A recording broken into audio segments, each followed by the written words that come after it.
Alléluia, chers frères et sœurs, dans le Seigneur Jésus-Christ, soyez bénis. Thème de la semaine dans toute l'église du christianisme céleste, la purification du temple de Dieu que nous sommes ne s'impose-t-elle pas? C'est le thème de la semaine. La purification du temple de Dieu que nous sommes ne s'impose-t-elle pas?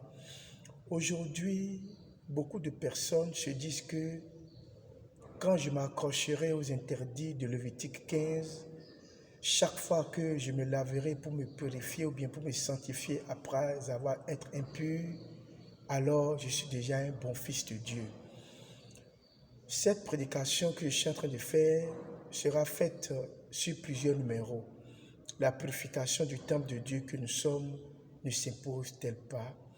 Aujourd'hui, comme nous le savons tous dans l'église du christianisme céleste, quand vous êtes en période de menstru, vous êtes hors du temple de Dieu pendant 7 jours ou 8 jours.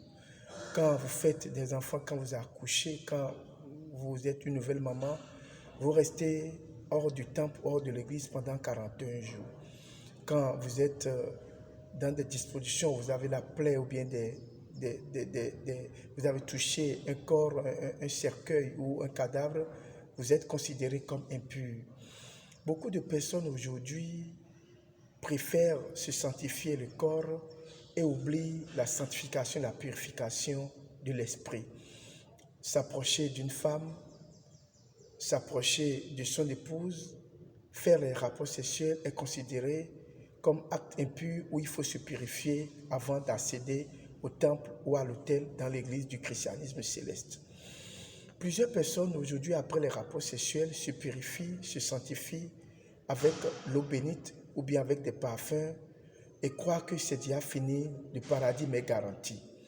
Je voudrais tirer l'attention de tous ceux qui m'écoutent aujourd'hui que vous pouvez vous laver avec de l'hysope, vous laver avec tous les parfums du monde. Si vous n'avez pas un cœur pur, l'Éternel ne vous accepte pas dans son paradis. Le thème de cette semaine est en train de parler à tous les enfants de Dieu. Nous sommes un temple de Dieu, nous sommes le temple de Dieu.